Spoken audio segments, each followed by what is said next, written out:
Green కార్డుపై Trump మరో bomb. అమెరికాలో శాశ్వత నివాసానికి, తద్వారా పౌరసత్వం పొందడానికి దగ్గరి దారి అమెరికా పౌరసత్వం ఉన్న వారిని పెళ్లాడటం.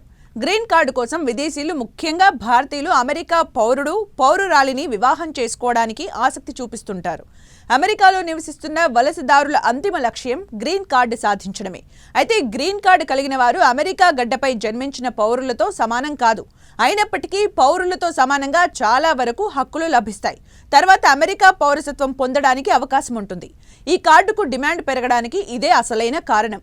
అమెరికా పౌరసత్వం కలిగిన వారిని పెళ్లి చేసుకుని గ్రీన్ కార్డ్ కొట్టేద్దామంటే ఇకపై కుదరదని అమెరికన్ ఇమిగ్రేషన్ అటార్నీ బ్రాడ్ బెర్న్స్టీన్ తేల్చి చెప్పారు.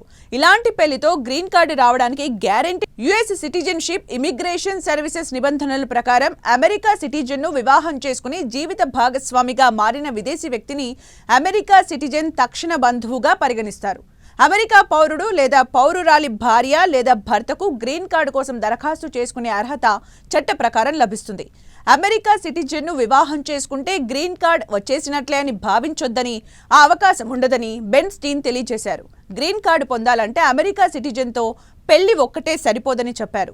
వివాహం చేసుకున్న స్త్రీ, పురుషులు చాలా ఏళ్లుగా కలిసి జీవిస్తున్నట్లుగా నిర్ధారణ అయితేనే ఈ కార్డు పొందే వీలుంటుందని పేర్కొన్నారు. ఇమిగ్రేషన్ చట్టాలపై బెర్న్స్టీన్కు 30 ఏళ్లకు పైగా అనుభవం ఉంది. దంపతులు వేర్వేరుగా జీవిస్తున్నట్లు తెలిస్తే గ్రీన్ కార్డు దరఖాస్తును ప్రభుత్వం పక్కన పడేసే ప్రమాదం అధికంగా ఉందని ఆయన చెప్పారు. ఒకే ఇంట్లో కలిసికట్టుగా ఉంటేనే అవకాశాలు మెరుగుపడతాయని ఆయన సూచించారు. ఉద్యోగం, పిల్లల చదువులు వంటి కారణాలతో వేర్వేరుగా ఉంటున్నామని దంపతులు చెప్పినా అధికారులు వినిపించుకునే పరిస్థితి ఉండదని బెర్న్స్టీన్ స్పష్టం చేశారు. కలిసి ఉంటున్నట్లు వారికి విశ్వాసం కలిగించాలని పేర్కొన్నారు. దంపతులు నిత్యం ఒకే ఇంటిని పంచుకోవడం అనేది వివాహానికి నమ్మకమైన గుర్తింపుగా ఇమిగ్రేషన్ చట్టాలు భావిస్తాయని తెలిపారు. పెళ్లి చేసుకుని దూరంగా ఉంటూ గ్రీన్ కార్డు కోసం ప్రయత్నించేవారు తొలుత న్యాయ సహాయం తీసుకోవాలని స్పష్టం చేశారు.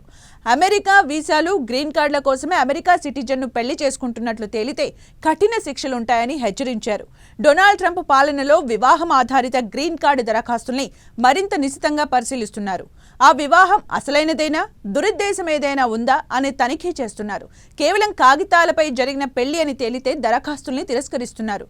అమెరికా వీసాల జారీ కార్యక్రమాన్ని ట్రంప్ కట్టడి చేస్తున్న సంగతి తెలిసిందే. డైవర్సిటీ వీసా లాటరీని రద్దు చేశారు. ఈ లాటరీ ద్వారా విదేశీయులకు ఏటా 50,000 దాకా వీసాలు ఇచ్చేవారు. ప్రస్తుతం అవన్నీ ఆగిపోయినట్లే. గ్రీన్ కార్డుల కార్యక్రమంపై ట్రంప్ ప్రభుత్వం ప్రత్యేకంగా గురిపెట్టింది. నిబంధనలు కఠినతరం చేసింది. ఇప్పటికే గ్రీన్ కార్డు పొందిన 19 దేశాల ప్రజల నేపథ్యాన్ని క్షుణ్ణంగా పరిశీలించాలని ట్రంప్ సంబంధిత శాఖల అధికారులకు ఆదేశాలు జారీ చేశారు.